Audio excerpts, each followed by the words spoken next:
अस्सलाम वालेकुम नाज़रीन, यूके न्यूज़ बारे में खुश आमदीद। मैं हूँ आपका होस्ट रियाज शाकर और मेरे साथ एक नौजवान यूट्यूबर हैं मोहम्मद ज़ीशान। इन्होंने अपना एक यूट्यूब चैनल बनाया है हिस्ट्री एंड हदीस के नाम से। तो इस हवाले से इनसे हम बात करेंगे कि इन्होंने ये कैसे उनकी आइडिया है और इस पे आप ये कैसे मेहनत कर रहे हैं और क्या इनके मुस्तकबिल में इरादे हैं। जी ज़ीशान साहब, welcome to UK news live. कैसे हैं आप? शुक्र अल्लाह पाक का। अच्छा, ये बताएं आपको ये यूट्यूब चैनल बनाने का ख्याल कैसे है? जब हम कॉलेज से फ्री हो गए थे तो यानी उधर ही लॉकडाउन हो गया, तो कोई काम और नहीं था करने के लिए, तो मैं फ्री था बिल्कुल। ये मेरे एक टीचर है जिसका नाम मुफ्ती मोहम्मद इब्राहिम अवैसी साहब, वो मेरे टीचर हैं, यानी उनके पास में बैठने लग गया।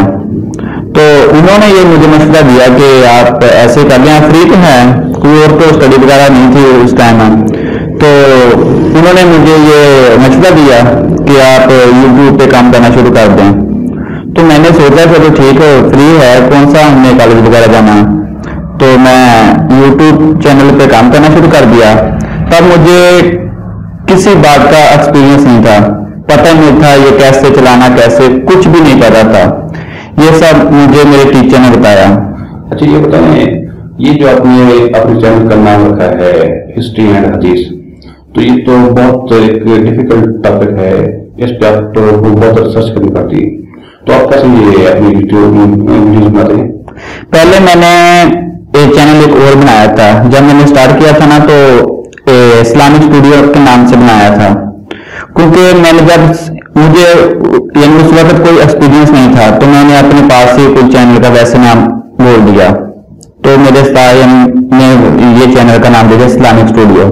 लेकिन बाद में पता चला कि इस नाम के बहुत सारे चैनल हैं, तो उनमें मेरा चैनल शो नहीं होता था, ना इतने सब्सक्राइबर थे, ना व्यूज आते थे। तो लेकिन उसमें मैंने वर्क बहुत किया, 3-2 माह मैंने उस पर वर्क किया, तो खास बेनिफिट नहीं मिला। वो ऐसे था कि मैं YouTube से वीडियो डाउनलोड करता था, उसी को अपने चैनल पे उसे ले आता था, तो लेकिन उसका कोई खास बेनिफिट नहीं मिला था। 1-2 बार मुझे स्ट्राइक भी मिले, लेकिन खास बेनिफिट नहीं मिला था। तो मेरा ये खुद से इरादा था, मेरे टीचर ने मुझे मशवरा दिया कि अपना खुद से कंटेंट तैयार करो। तो अब कैसे आप अपनी वीडियो तैयार करते हैं, इसका ये रिसर्च मटेरियल कैसे लेते हैं? ये मेरे पास एक बुक है दावत इस्लामी की, मैं उससे पढ़ता हूँ और वीडियो का कंटेंट तैयार करता हूँ। अच्छा, क्या रिस्पॉन्स मिलता है आपको अपनी वीडियो से? अब काफी बेहतर जा रहा है, वॉचिंग टाइम भी अच्छा खासा मिल जाता है, व्यूज भी ठीक आ रहे हैं। सही। अच्छा, ये आप कैसे देखते हैं इसको, यूट्यूब को as a source of income? आपका लगता है कि ये आपको मुस्तकबिल में ये अच्छा काम देगा? हाँ जी, ये अच्छा खासा काम है। जैसे लोगों ने ब्लॉग्स के और काफी चैनल बनाए हुए हैं, आहर न्यूज के, कुछ तो लोगों को बेनिफिट मिलता ही है, तो फिर ही ये काम कर रहे हैं। सही। तो मैंने सोचा अब फ्री है तो मैंने ये काम करना शुरू कर दूं। अच्छा, आप तो एक यंगस्टर हैं, अभी स्टूडेंट भी हैं, तो अपने जैसे दूसरे स्टूडेंट्स को आप क्या मशवरा देंगे कि वो यूट्यूब पे क्या करें? करने का तो इंसान को अपनी मेहनत करनी चाहिए। आप जब तक अपनी मेहनत नहीं ना करेंगे तो कुछ भी हासिल नहीं कर सकते।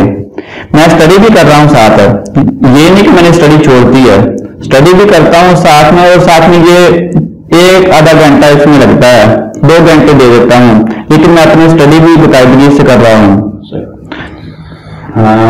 आपने ज़ीशान साहब की बातें सुनी और उम्मीद है आपको इनकी बातें पसंद आई होगी, और हो सकता है कि आपको भी ऐसे मोटिवेशन मिले कि आप यूट्यूब पे आए, अपना कोई चैनल बनाएं और इसको as a part time source of income के तौर पर लें। शुक्रिया, खुदा हाफिज।